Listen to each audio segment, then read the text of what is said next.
Bonjour, bonsoir, c'est bien moi le communicateur privé du chef de l'État Fachi Beton Moukantomoro Mai, le grand dinosaure. Naye ko dénoncer Mouyibi Yaba ministre Mibale Molendo Sakombi na Pius Mwabil. Pius Aza ministre ya urbanisme Molendo Sakombi pe ministre na lobi boye. Pius Mwabil na Molendo ba utuko boto la lopango ya batu. Bache biloko libanda bazwi basoda ya demiap.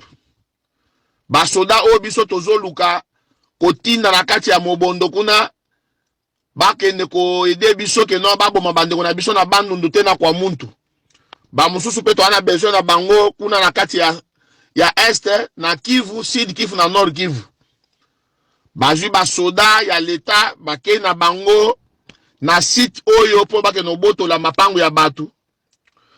Avenue de la Gombe numéro 40, commune de la Gombe, parcelle de Maître Chibangu, acheté avec un certificat de 33 ans, certificat d'enregistrement et arrêt jugement du Conseil d'État numéro RA 673.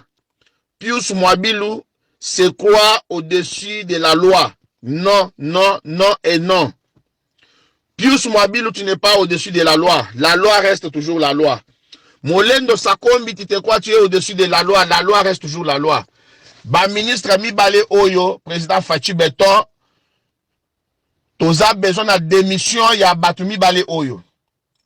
Ba botoli mapango ya batu, ça suffit. Ba botoli ba concession ya batu, ça suffit. Peuple bazolela na kombo ya Molendo Sakombi. Toza na situation ya mama moko azape kolela na kombo ya Molendo Sakombi na kombo ya Pius Mwabilu oyo autuko boto la lopango ya batu ya Maître Chibangu ona numéro 40 commune de la Gombe. Lopango ya Maître Chibangu. Maître Chibangu ekoni Chibangu Igado. Mwana ya commerçant Igado na kati ya Mbujimai. Ilunga Ikado. Mwana na ye Maître Chibangu nde mukolo lopango oyo. Tobengi bakasayen nyonso na kasayen. Botele me likolo Pius Mwabilu aza kasayen. Pius Mwabilu akoki kosala likopa na Molendo babotolaka bakasayen banda kute oyo eza kozala contre chef de l'État. Toboyi makambo oyo, toboyi makambo oyo. Et puis bozo botola mapango ya batu mususu na kombo ya mokonzi. Il faut kotelemela ba ministre Mibale oyo batika kotambola na kombo ya mokonzi Fachi Beton po Fachi Beton botolaka biloko ya batu te. Fachi Beton aza kabila te, Fachi Beton aza kabila te, aza zoe kabila te. Fachi atikala ko botola lopango ya mutu te, baleki ya Fachi batikala ko botola lopango ya mutu te. Comment est-ce que ces deux ministres pe kotambola na kombo ya mokonzi babotolaka biloko ya batu na kombo ya Fachi, na kombo ya Mama Denise. Tosengi Mama Denise a s'impliquer na makambu oyo. Président Fachi, bato oyo bazo salisa yo musala te, bazo salisa yo ata muke te. Bazo botola mapango ya bato oyo eza na ba certificat. Oyo ko botola mutu aza na certificat ya lupango ya 33 ans. Hein? 33 ans. Etkele ko salema wapi? Et salema kana mboka nini makambo boy, makambo soni. Un ministre d'État. Oyo azo botola mapangu ya ba électeur ya Fachi oyo bakoya ko élire ye na deuxième mandat na ye. Non et non et non et non. Ngai le grand dinosaure na boyi makambu oyo toko permettre ngo ata mukete ata pona 2 minutes te.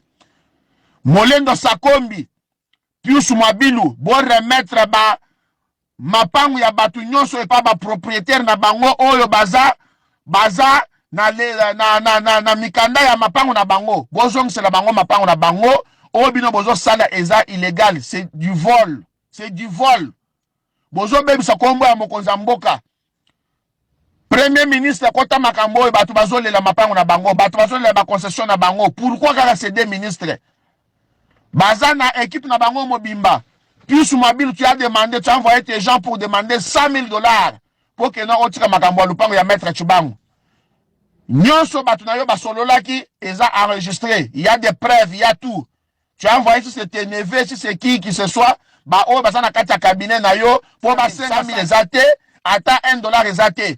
lupangu ya maître Tchubango eza na ba certificat na ye, eza na ba jugement na ye, nyonso ya depuis 33 ans. Tu te crois que tu es qui?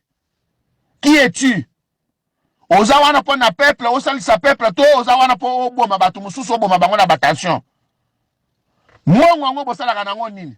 Ba magicien, hein? Ba PD.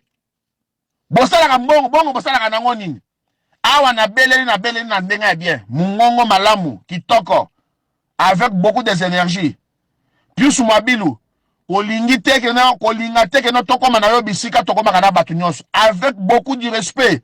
Respectez bana na yo abasi. Respectez bana na yo nyonso. Po ba yoka buzoba na kati ya mediate. Zongisa lupango ya batu na malembe. Plus mwabilu molendo sakombi. Zongisa cité ewa ya batu ya mama Asha Pwema. Zongisa cité ewa oyo tekeli epa ba mindele.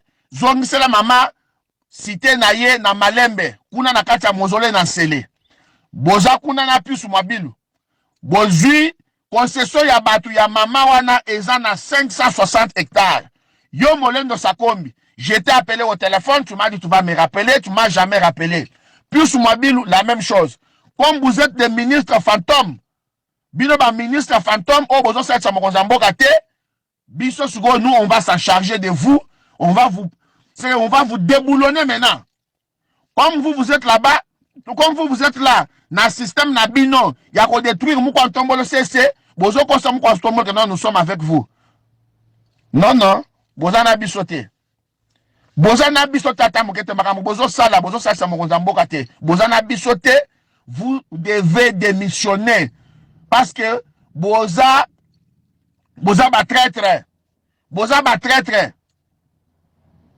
Vous êtes des incapables, ya kosala musala au peuple ba pesi bino. Boye ko finisi sa gouvernement sa na lukonde de.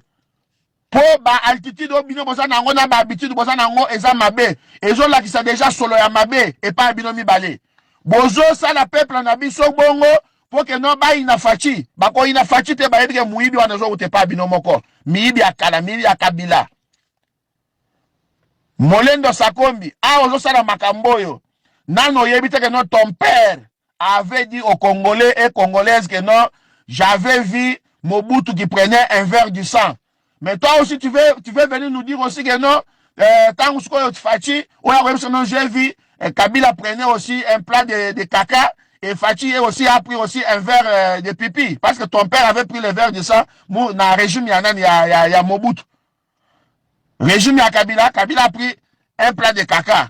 Régime à Fachi, maintenant, tu veux aussi prendre maintenant un verre de pipi. Non. Toko ni mailoko wanate. Toko ni mailoko wanate, molendo sakombi na piusu mwabilu. Bozo boto na mapangu ya batu, bozo na ba raison te. Et puis, yeza musala na binote po bozo na musala bozo sala wana. Vous êtes des avocats de diable. Bozo ba ministre ya diable ya Satan. Botika milimu mabe wana, botika misala mabe bozo sala peuple congolais. Bako banda ko lapide bino shikoy. Biso sori to pesa ka mot d'ordre. Ya ke non, place chose boko mona cortège ya plus mwabilu. Place chose boko mona cortège ya molendo sakombi. Babeta bino mabanga, on va vous tuer. Mais to lingi eloko wana te salema. Bozo ngisa mapangu ya batu. Et puis bobi manakata ya makamu ya koboto na mapangu ya batu. Na pesi bino 48 heures. Plus mwabilu na peso 48 heures. Molendo sakombi na peso 48 heures. Bon résoudre makamu ya lupangu ya maître Tchubango numéro 40, avenue de la Gombe numéro 40 na commune à Gombe, parcelle de maître Benoît Tchubango, acheté avec un certificat de 33 ans, certificat d'enregistrement et arrêt jugement du Conseil d'État numéro RA 673. Pius Mwabilu kwena nzambito molendo sakombi kwena nzambito bino nyonso mibale boza banzambe te so bokanisi Kongo wana eza Kongo na bino moko bozo mikosa peuple congolais bayoki bino tozolandela makambo topesi bino 48 heures. Dans 48 heures je vais vous revenir.